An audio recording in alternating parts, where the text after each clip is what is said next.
All right, good evening, everyone, and welcome to the How Can I Support My Child series. It is the first show of the year 2025. Welcome if you are here right now. Welcome to our parents of toddlers and young children. So, the How Can I Support My Child series is a show that we have put together, or it's a webinar that we put together. It's a weekly webinar that we put together for parents of younger children than toddlers than preteens that we talk, that we share about a lot of the times. So we want to take care. We want to also take care and provide, solution strategies, tips, and all that we do, all right, for parents of younger children, all right, because we work with a lot of preteens, and we know that if parents of toddlers and school age children get it right, then by the time the children become preteens, it becomes, an easy flow, basically, right? It becomes an easier flow when the children are already, or when the parents already understand the child that they are raising, and understand, how the child works, how the brain of the child works, how the child's what developmental stages, basically, and milestones to look out for, and how to support the children even in these phases. So that's why, or during this phase, so that's why we also pay attention to toddler parents and parents of school age children. So if you are a parent of a toddler, or you are a parent of a school age child, then you are in the right place. If you have children between 1 and 6, 7, then you are in the right place. Just give me a second now. All right, so yes, we're going to throttle on. I'm going to begin by saying to you, dear parents, that a child's love is like a mirror reflecting the image of the parent's care. Let me take it again. Your child's love is like a mirror that is reflecting the care that the child has received from you. So, how much, or how well, or how expressive, or how authentic the child's love is, or how the child learns to express that love towards you as a parent, especially for your young children, your toddlers, and your school age children, is directly proportionate to the care that you have administered, the care that you have given to that child. So, your young children will learn directly from you how to express their love towards you. Your young children will learn directly from you how to regulate their emotions. Your young children would learn directly from you how to feel safe, and how to trust, and how to depend on your love, and on your care, basically. So if, as a parent, you are not there offering the right kind of care, you are not there offering the right kind of love, then you are going to confuse your child. The child will in turn be unable to mirror towards you that love that the love that they should have, or the love that should come naturally. Now, the truth is, as parents, we have everything that we need, right, to love, support, and form a secure attachment or quality bond with our children. We have this, we are hardwired to love, support, and protect our children effectively. The challenge is, as we go into that role as parents, the skills that we do not have, the things that we are unable to manage in our environment, the things that we are unable to deal with, around us, begin to come in the way of our affection towards our children. This comes in the way of that natural instinct that is there to love, to care, to support, and to connect with our children, because we do not have the skill or the wisdom, right, to nurture this natural instinct. So it begins to water down our connection. It begins to water down our control. Self-control and expression of our love towards our children. It begins to water down how we express the way we feel per time towards our children. So the challenge is not that as a parent you do not love a child. It's a natural thing. It's natural. It's a natural instinct. We are hardwired right from the beginning by God to love and be affectionate towards our children. It is the skills that we do not build.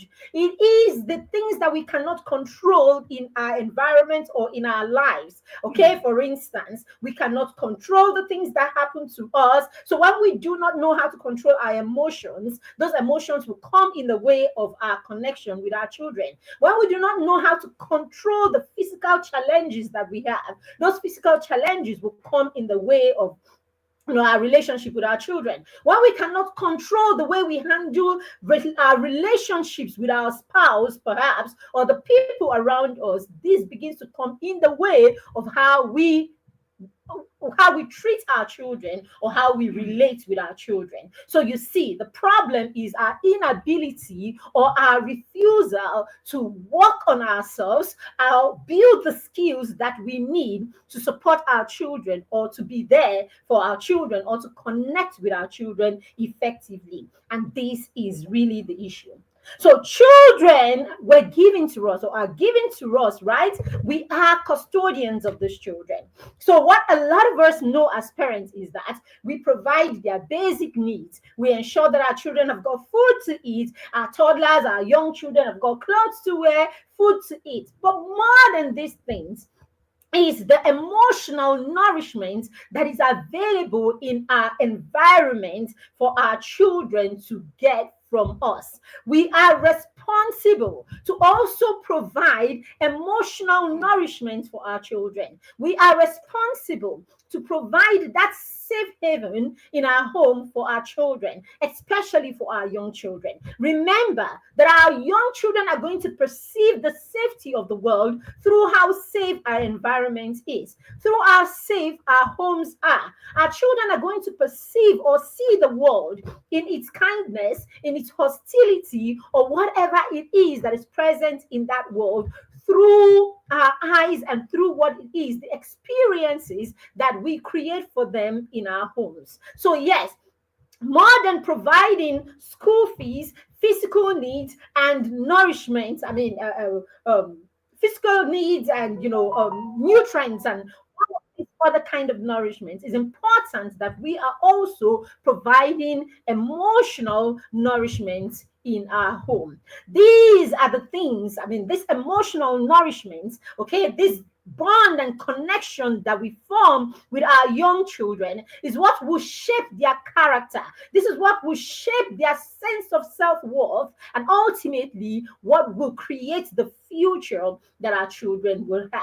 So when we do not put ourselves in that place where we can increasingly support our children by growing, by learning, by improving ourselves and using the natural endowments that we have, that natural instinct that comes to love, to connect, and to keep our children safe. When we don't grow in that natural instinct, when we don't nurture that natural instinct, when we don't build it as parents, what we do is it begins to deplete, because now the things in our environment, the stressors in our environment, the triggers in our environment, the conditions in our environment, the things around us that we do not learn how to manage will come in the way of relationships, okay, or our connection with our children, and it makes a mess of the whole system basically. So as we're saying, unfortunately,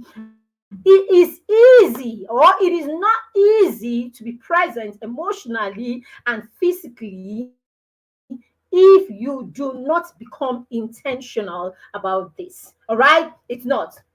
It is easy for you to provide those basic needs, right? It's easier for you to provide those basic needs than it is for you to provide the emotional and physical needs, right? That comes with your presence, all right, to your children. So the world as it is right now is in that place where our children need parents who are available, not just parents who are providers. Our children need parents who are available and not parents who are just providers. The world has not seen the level of present parents who are not available as it has seen since the pandemic, the COVID-19. After COVID, it is recorded that, there are more parents who work at home these days. There are more parents who, quote and unquote, are work from home parents or stay at home parents, and all of that. But it is so bad that even for parents who stay at home or parents who work from home, we have more cases of parents being present but not available, all right, especially emotionally for their children. So physically, you will see them around, but when it comes to being present emotionally, it is missing because the world is fast paced. The world is so demanding as it is. It's so difficult if we don't become intentional about this. It becomes so difficult for you to be present for your children as opposed for you to be present to your children. So, their parents, children can do without presence. They can do without presence, rather, but our children cannot do without our presence if we want them to thrive in this fast paced world. So, yes, you may not be the parent who has all the presents to offer your child by way of presents, gifts and all of that. But yes, your child will still thrive if you are there with your presence, which is the more important thing. So the question is, are you going to be present in the life of your child, especially if you are a parent of a toddler, you are a parent of a school age child? Are you going to make a commitment to be present in the life of your child today? If you are here today, please do not say or do not be quiet in the background. Say something in the comments so that I know that you are here. This is the Skill Up Show, that show where we come and we skill parents weekly on what they can use and apply in their parenting to also skill up their children. The Skill Up Show is a short show. It happens for between 30 and 45 minutes. So we are almost halfway gone. We'll be gone out of here in a few minutes. If you are here, say something in the background. If you're catching the replay, also let us know where you are catching the replay from, okay? So that we know that we've got company. All right? So let's look at some ways that we can be present in that environment in our home and yet be absent in the life of our toddlers. All right, physical presence. Sometimes, right, it is obvious that you are in an environment, right, but when you are not there attending to the small needs of our children. And we know, especially for this group of children, right? For this group of children, they want you to leave everything and give them your full attention sometimes. They want you to answer their questions. They want you to stop and play with them, every now and then. And this is what we don't have a lot of the times. Now, what do we begin to do as parents to balance this or to know what is essential per time, whether to give our children our presence or to allow the things that are the distractions in our lives to take control? Not being physically present due to long hours of work, frequent travels, or simply being busy while you are at home without being committed is a part of the ways that you can be physically absent in the life of your children. Now, are we saying you shouldn't work? No. What we're saying is, if our children are important and if we understand the we understand how important it is, right, for us to be present in our lives when it comes to them building their character, when it comes to them during that, especially during these formative years. If we understand how important it is, remember we have said that our children will mirror the care that we give to them, right? So how emotionally balanced or how emotionally our children can regulate themselves is a direct reflection of our presence with them and how we manage or how we manage our own emotions. Now, if we're not there to mirror these things to our children, where are these children going to learn this from?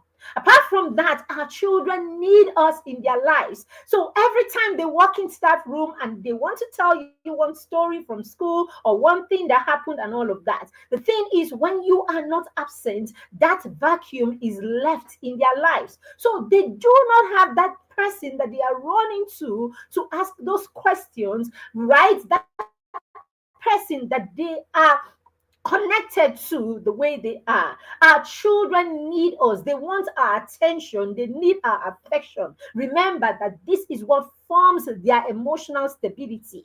This is what forms their character.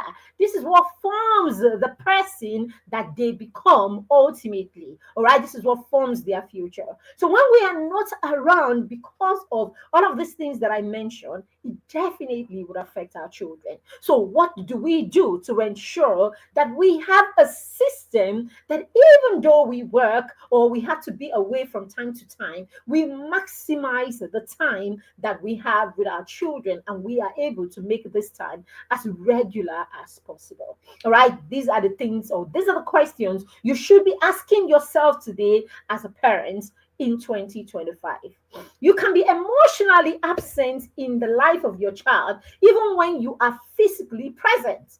Presence can be emotionally Presence can be emotionally distant due to stress, when you are worried about work, when you have instability in your marriage, and all of these other personal issues. So, as parents, it is important that we learn how to manage things, the cares of life that can come between, our care for our children or our being present in the life of our children and taking care of these other cares of life. Basically, that's why I said at the beginning that we are hardwired naturally to care, to connect, to love, and to be committed and present in the life of our children.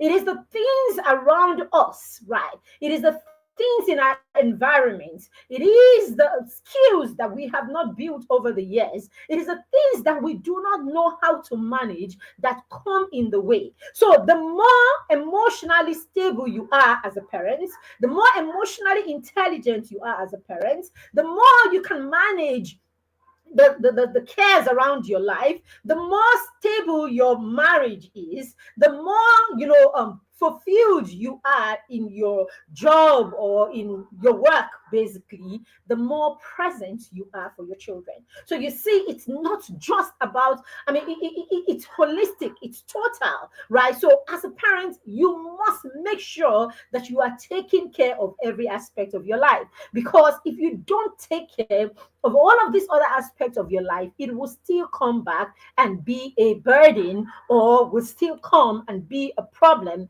when it comes to how you are present for your child. Now, distracted presence. You can be physically present, right, but mentally absent in the life of your child. All right. This is as a result of constantly being fixated on your phone, on TV, and all of that. A lot of parents belong here, right? For a lot of children, this could be the only parents that they know. A lot of children, for a lot of children, especially in this generation, this is probably the only parent that they know. Some children do not know or hardly know a time where their parents are not fixated on something else, even at the point where they are talking to them. It's either you are on the phone scrolling or doing something on the phone, or you are watching TV, or you are working on your laptop, or there is never a time where you leave everything, leave every gadget, leave every distraction, and pay attention 100% with to your children. So these are some of the things that we are going to be looking at when we are talking about the solutions to these problems, because we must look for ways that we can ward off these distractions. We must take breaks from these distractions if we are going to be present in the life of our children. The next one is critical presence, a constant state of criticism, negative reinforcement, and and all of that nitpicking and constantly judging your child can actually lead to insecurity in the child, and the child will begin to feel undervalued. So you can be present as a parent, but you are constantly complaining about one thing or the other. You are constantly seeing one thing that the child is doing wrong. It's a constant criticism that is coming from your end. So what it means is you are present, but that presence that you are, or that presence that you, the fact that you are present just simply means that your child is struggling with being secure. The child is struggling. The child is constantly second guessing themselves. The child is constantly afraid of your judgment. The child feels insecure. The child feels, judged at all times. So, yes, you can be present, but you are a critic. You're critical. You're critical all the time. So yes, when you have this, we say it's critical presence. All right. And then the last one we are looking at today is inconsistent presence. All right. Inconsistent presence being, when you have that parenting style where your children cannot, they can't predict. Basically, your children cannot predict. 1 minute you are here, the next minute you are not around. All right. And then of course, even in your behavior, 1 minute something is okay, the next minute that thing is not okay. So when you are that kind of parent that the children cannot say for sure that this is what goes for you or doesn't, or this is when you'll be around, or when you are just inconsistent in your style of parenting. Now, you can be a present parent and yet you are absent in the life of your child. So these are ways that we can see, we can be present and yet absent in the life of our children. All right, so let's go quickly now and look at ways to be present, all right, in the life of your child. How can I, a toddler, a parent of a toddler, how can I, a parent of a young child, how can I ensure that I am present indeed in the life of my child? And why is this necessary? We already said that it is our our emotional presence. It is our emotional presence, how present we are for the children emotionally, how we are there to connect with the children, how we are there to make the children feel safe and secure. This is what will help them become confident people. This is what will build their character. This, of course, is what will help them feel safe. And of course, this is what will help build the future, or build them for the future, or to navigate the future. So basically, navigate through life, basically. So who our children will become is a reflection, right, of the care that we have given them, especially in this phase of their life between age 1 and age 7, all right, when our children are toddlers and school age children. Remember that this is a very critical stage in their lives. This is their foundation phase, basically. And during this foundation phase, it is important the kind of care that they are getting from us. And we already know that when we are present, or our presence is very, very important and critical, especially in this phase of the children's life. So what can we do indeed to be present in the life of our children? Number one is spend quality time with them. Dedicate specific time, all right, that is uninterrupted for your child. So have in your routine that particular time, even for you who is a parent who works. So for you who is a parent who works, you can say to yourself, I work for 6 hours, or I work for 8 hours. Take those 8 hours and then put specific time where you know that all tools will be down, because this is the time that you have for your children. This time could be 30 minutes. This time could be an hour. This time could be 2 hours if you have it, but have that time that is dedicated. This doesn't only make the child feel important, it makes the child have a sense of worth, basically, knowing that you can leave everything for them. All right. I work from home, right? But then I work from home, and but then I have my time where work ends and it's time for the kids. For instance, I have dinner with the kids. We try as much as possible to have dinner with the kids, every day. All right. So even when my husband is not available because he's not back from work, I ensure that I am available for this. So there is that consistency. They know that come what may, we are going to have dinner together. All right. They know that come what may, that we're going to stop and read a book together. They know that come what may, we are going to stop and read the Bible together. So create that consistency. Let them know. I mean, we know that for meal times in our home, that nobody picks any phone, nobody touches any phone. The phones are far away from us. So it is such a custom that even when the children eat on their own, they do not, you see that practice that young children and teenagers have, where they sit down, they're eating their food, one phone, the phone is in the hand, the spoon is in the other one. It doesn't exist in our home. That's because we have built a system where the phone and the dining table are not synonymous. In fact, if you forget and you bring the phone to the table, the children will hold you accountable. There are times that I am probably responding to a client or something, and then I find myself right there at table, and the children will say to me, "Mom," in fact, our daughter will come and pick up the phone herself and say, "Mommy, it's it's family time. You can't have your phone." All right. So create systems like that where you spend quality time with your children. I hope you did that during this Christmas holiday. If you didn't, or you haven't done that before now, there's still 1 or 2 days left. We still have this whole, Friday weekend. Why don't you create that time? Why don't you create that time, quality time with your children, where you drop everything else and give them your full attention? Very important. The next one is active listening, paying full attention to your children, validating their feelings and everything, responding thoughtfully, giving them eye contact, and letting them know that whatever it is that they have to say is important, no matter how trivial it may be in reality. But your children need to know that nothing is trivial when it comes to them. Create that system in your connection with your children, where the children know that with them there is nothing that is trivial.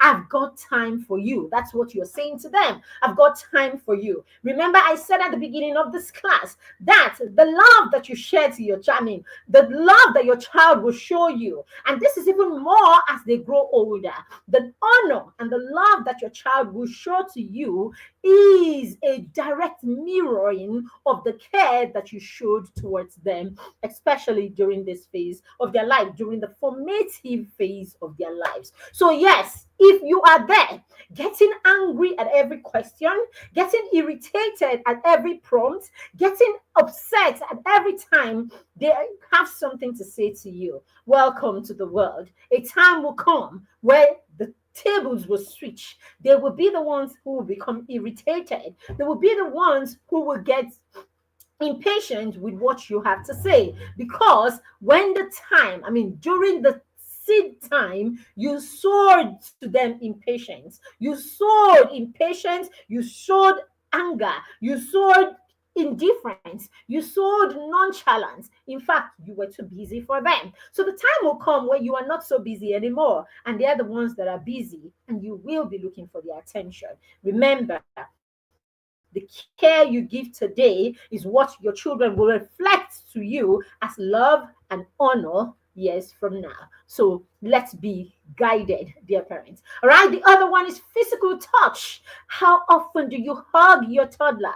How often do you hug your school age child? Is it that as soon as they grew off that phase where they were tiny babies and you were carrying them, that's it? It stopped. Hugging and touching our children should be a lifestyle. It should be something that is a part of our relationship all the time. So, physical touch, hugs, cuddles, gentle touches, all of these things actually strengthen our bonds and our connection with our children. A little pat here, a little hug here, a little tapping, a little fist bump, all of this is how our physical, our bonds with our children can be strengthened. So it's very key. All right. Now the next one is modeling positive behavior. All right. When we model positive behavior towards our children, when we learn how to control those emotions that wells up from inside and gets us into those mood swings all the time, when as parents we learn to control them or we learn to subdue them, what we're teaching our children is how to learn to actually communicate positively and to model positivity. So when we do all of this, it becomes a thing for our children. They also learn the same thing. All right. So it's important. I know life has got all its cares, and life has got all of these worries. Sometimes it's difficult, all right, especially in this economy, right? It's difficult for you to stay happy. It's difficult for you to stay joyful. But these are the things when we talk about being intentional. These are the things that we're talking about. You will have to intentionally train yourself. This is why, as a parent, if you do not belong to a parenting or accountability community, a community of shared knowledge, a community where you are learning how to how to deal or how to take charge of your life in these areas. I said at the beginning or sometime during this session that if you do not learn how to deal with your adult issues, your marriage, your work issues, your health, if you don't learn how to, you're overwhelmed. Okay, if you don't learn how to deal with those issues, your friendships and your relationships, your connection or relationship with your family members and your friends, and all of these cares, basically your money issues, financial issues, all of these things that are real, right? All of these things that are real, if we don't learn how to deal with them and we don't learn how to keep them in control, they will definitely affect how present we are for our children. They will, because these are real issues, they're real cares of life. And so if we don't learn how to deal with them, the children will suffer the ripple effect of it. So that's why parenting is really first about you. How you learn to handle your cares, how you learn to handle your own issues as the adult or as the parent, how you learn to deal with this. So it's important that we are building relationships and we are nurturing our relationships, especially the ones with our spouse. Because if we don't, it is said that a bad marriage would definitely produce, children that will feel, they'll feel we are not present. It's not easy to have a bad marriage and be present for your children. That's the truth. It's not easy to deal with financial issues and be present with your children, for your children. It's not easy to carry all of these baggages and be present for the children as much as we should. So that's why it's important that we are so intentional about every aspect of our lives. So please, I hope you're setting goals that will help you, manage or be on top of the different areas of our lives. All of us, I'm talking to myself as much as I'm talking to you. Okay. I hope we're putting systems in place. We're setting goals. We are putting things in our lives in place that would ensure that we are present in the lives of our children. This Christmas holiday, I made a conscious, deliberate effort to take care of all my cares, work, and all of that, because I made it a point that I was going to be so present for the children and with the children during this holiday. And my husband also made that commitment. And so he was much more present than he would be in the past. So, yeah, he was so present that, yes, maybe not 100%, right? But he was so present that even the children could tell that there was something really huge and different, about this holiday. So that's it. That's where the intentionality comes in. We must be intentional about these things if we are going to raise children who will feel our presence, okay, physically, emotionally, and in every way that they need us. Very important, all right? So the next thing that we must do, or the last one, is positive reinforcement, okay? knowledge. I mean, we must acknowledge how our children feel per time. We must acknowledge what they are going through per time. We must be there to reward. We must be there to reward positive behavior. We must be there to recognize negative behavior, all right, and then deal with all of these behaviors. We must be there to share and to pass down our convictions to our children. How are we going to pass down these convictions if we are not present? And that's another thing. That's one big thing. It's so difficult to pass down your values. It's so difficult to pass down your convictions as a parent if you are not present. If you're not present, your convictions and your values become theory.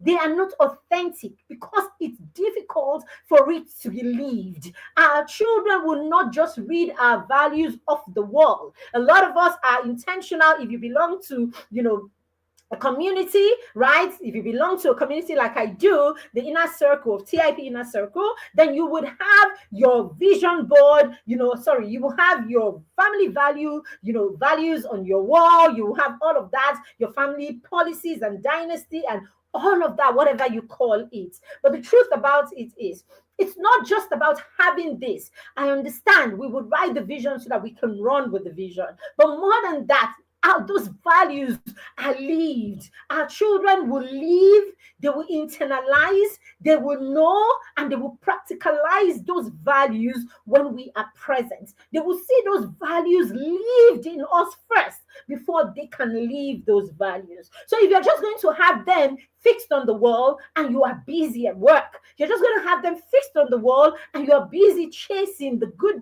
things of life, or you have them fixed on the wall and all respectfully so, chasing the things that you need to give them a good life. You may just end up giving them what is seemingly a good life, and yet you will lose them because you are not connected to the children. Remember what we said at the beginning: the care and the presence that you give your children today, the gift of you, your presence, and how you care for your children today, it's going to be a mirror of the love and honor that your children will give you. So their love is a reflection, it's like a mirror reflection of the care that you have given to them. How are you caring? How would your child feel cared for if you are not present, dear parents? I said again at some point that for you to raise children who will thrive, you can do this without presence, but you can't do this without your presence. So put the presence aside and be present for your child. Why am I saying put the presence aside? Because a lot of times, parents who are not available, parents who are too busy, tend to think that they can use presence to compensate a present. Why am I missing them? They can use presents as in gifts to compensate for the times that they are not available. Dear parents, they cannot be replaced. These two things, as much as they sound alike, they can't be replaced. One cannot replace the other. So, yes, your child will thrive probably without your presence, but your child cannot thrive without your presence. Okay, and this presence could be physical, could be emotional. We've talked about this, all right, and all that. All right, so these are ways: modeling positive behavior, positive reinforcement, physical touch, active listening, and quality time with your toddlers, with your school age children. It is so important, it is so critical at this phase of their life. Learn to roll with your children on the floor, learn to jump on the bed with your children, learn to sprint in the compound with your children. Get goofy, dear parents, for your children. Your toddler just wants to laugh. Your toddler just wants to scream. Your toddler just wants to live without real burdens or cares. And yes, this is perceived when there is laughter, when there is joy, and when there is happiness in their environment. The toddler will still learn skills. The toddler will still do chores. They will still will still do all of that, because now what it means that is that all of these things complete your child. So you feel doing dishes together. The moment you are present, and you are present with the right content, the right attitude, right? When you're present with the right attitude, you see doing dishes becomes play for your child. When you're present with the right attitude, cooking a meal together becomes play for the child. When you're present with the right attitude, doing those DIY stuff becomes play for your child. This is how to help your children learn skills. This is how to help your children build their character. This is how to help children become self-aware. This is how to raise confident children, by just being present and making the time that you spend together count. Very critical. All right. So if you're a toddler parent, we have a challenge. We do a lot of challenges, right? So for our toddler parents, we like to put challenges together. And why do we put these challenges together? We put the challenges because we know that with this group of children, consistency is very important. So the things that you do one time do not stay with this group of children. Consistency, repetition is what works for your children at this stage. So even for you as a parent, whatever it is that we are teaching you, whatever tools that we are sharing with you, we like to keep you there for at least 14 to 21 days, doing that thing consistently, so that it begins to take roots for you and for the child. So we have a challenge that is coming up sometime in January. The flyers will be out next week. In that challenge, we're doing that is the support challenge. You know how we do the book challenge, and we did in fun way. Everything that we do is about getting you to do a particular area of what your child needs consistently in a fun way. So challenges are usually very affordable, because what we want is for you to do these things consistently. So it's amazing how we work with parents for a whole 30 days, and we get them to pay something as little as 3,000 or 4,000 naira. It's because we understand the group of children that you are working with. All right. But more than that, even before that, I hope as a parent that you know that your journey is one, but that the child's journey is also very important. So you want to put your child in a place where your child becomes self-aware, where your child is growing in a community with other people, where your child is already rubbing minds with people or other children with like minds, other children who share similar values as they do, other children who listen to the same kind of things that you have, your convictions that you've been passing down to your children. Because if you don't have other people around them who speak the language that you speak, then it becomes as if it's just mommy and daddy that sound like this. So after passing down your convictions, you want to put your children in environments where people share some of these convictions and all of that. So that's why we like to invite you to the mastermind circle, especially if you have children between 5 and 13. So if your child is 5, you have a child who's 5 or 6, they can come right into the mastermind circle right now. We have the foundation cohorts that is beginning on the 15th of January. And between the 15th and the 30th, we are going to shut down the foundation cohort. And that's it for the year. We are shut down for the year till the end of the year, we will start a new cohort. But I want to let you know today that your child needs a community. You need to make sure that we need to make sure that our children begin to hear the right thing beginning as early as possible. Why is that? It's because of the way the world is right now. The distractions are too many. The conflicts in thought system, in convictions are too many. So if you're going to wait until your child is 16, if you're going to wait until your child is much older for them to start getting personal development, for them to start pursuing personal fulfillment, for them to start having the right convictions, you may be too late. Because at that time, Disney would have fed them. At that time, Nickelodeon would have fed them. At that time, pop culture would have fed them. At that time, all the confusion in the music world, would have fed them. At that time, society would have fed them. Their friends and their convictions would have fed them. And you realize that you spend your children's teenage years arguing and conflicting in your understanding and in the things that you believe in. So, the right time to get those convictions in, the right time to program your child is now. Get your 5-year-olds, get your 6-year-olds, get your 8-year-olds to start listening to the right thing beginning now. Don't wait until they are 15. They will roll their eyes. And while they are rolling their eyes, the world is already feeding them with the things that you do not want. Thank you very much for joining us today in the show. I know that you got value. If you did, let us see you in the comment section. Let us know that you got value. We will be here again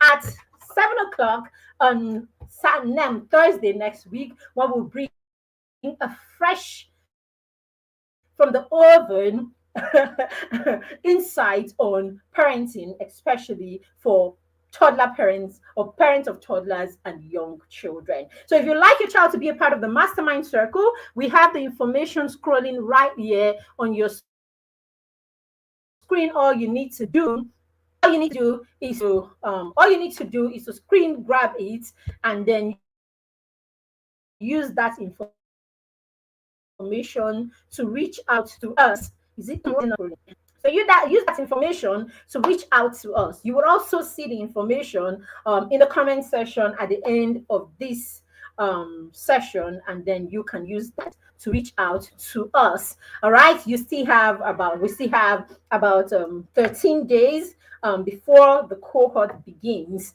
and we have to the end of the month before we shut down completely. So you may want to jump right in, right, and give your child the opportunity for this transformational experience. My name is Beribet Shima, and I am the matron of the Mastermind Circle and the founder of the Parenting Through Mentorship Academy. I do not take it for granted that you are a part of this community and that you allow us, come here and share all of these amazing things with you. We have a vision board party that is happening, vision workshop that is happening tomorrow, all right, for children between 7 and 14. If you have a child between 7 and 14, they should be setting goals. They should be understanding all about their vision, writing down their vision and running with it. They should be understanding the why behind the goals that they set. They should be understanding why they set goals or why they should set goals at all. They should understand the role that they play in their own lives and in achieving these goals. It's not just about putting pictures on walls and calling them, or on boards and calling them vision board. It's about the child understanding, connecting, and having an active vision board. So if you have a child between 7 and 14, they shouldn't miss the opportunity to be at this vision board workshop. Okay, we've done this for 8, 9 years and counting. All right. Our son is 15 right now. He had vision board parties, like his birthday parties were vision board parties. We had that for like 2 years. He wanted that. Okay. We had a general one for his friends,